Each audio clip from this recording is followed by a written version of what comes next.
Hey everybody, and welcome back to Switchheads, the home of Switch gaming. And with full transparency, I was sent a key for WarTile, but trust me, it won't affect my view and it won't affect my overall score. And so let's take a look at the gameplay.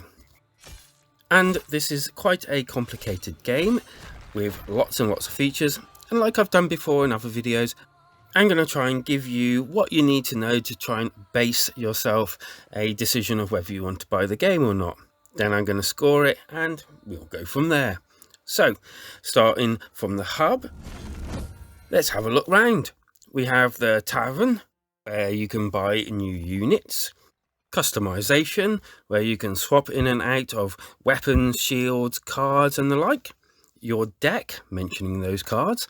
So your decks are extra abilities you can use to heal, attack, and certain buffs, all with cooldowns.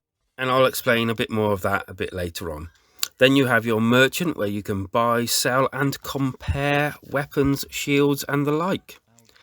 And so after picking your characters and cards and mission, of which there are main missions and secondary missions, we head on out.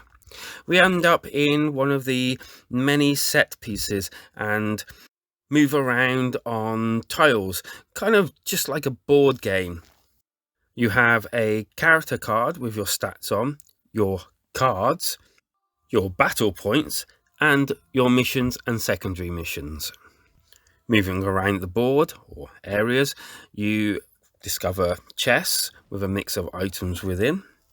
Combat works well with a cooldown system, and the use of cards and all seems fast-paced with a slow down button should you need to breathe a little. There's also a zoom in and out mechanic that I used when entering combat.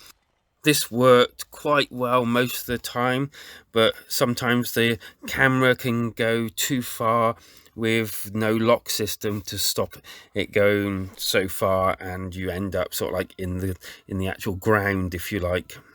And when you're zooming in, the camera seemed to be in a really weird angle, so you never actually just zoomed into the actual thing. You kind of like zoom almost looking underneath. None of this really destroyed the gameplay or anything, and I think it could actually be fixed in a patch, and luckily enough it doesn't actually distract from the gameplay too much. And so those cards we mentioned range from defense, attack, buffs, debuffs and the like, and all use with battle points that regenerate as you're in the fray of things. Now, I will say that it did take me a little time to get into this, as you can see from my video of my first few missions. I wasn't exactly the best at it. The story is good enough, with a plague and the undead all inspired by Norse mythology. And heck, who can turn down a good Viking story? Graphically, it's kind of really nice. Kind of stunning. I love the look and the land you travel to, and the character pieces are animated and mimic your character card, which looks pretty cool, and the areas feel alive as well.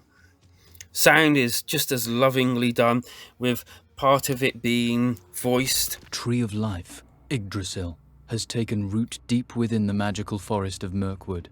And the music and the other sounds all adding to the atmosphere.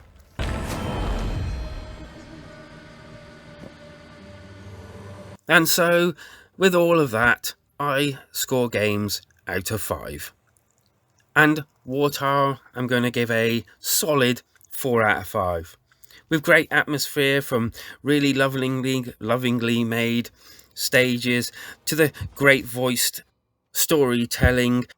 The game's only really let down by the camera and that zoom effect, which is a shame because both are quite good when they're actually working, and I'm pretty sure that if they patched this out, this would be a 5 out of 5 game. I really do recommend you pick this one up if you're a fan of any of these elements, and feel free to come back and let us know what you think of it in the comments below. That's, after all, what they're there for.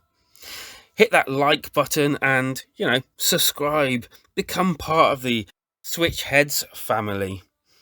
Because life's better when we switch together.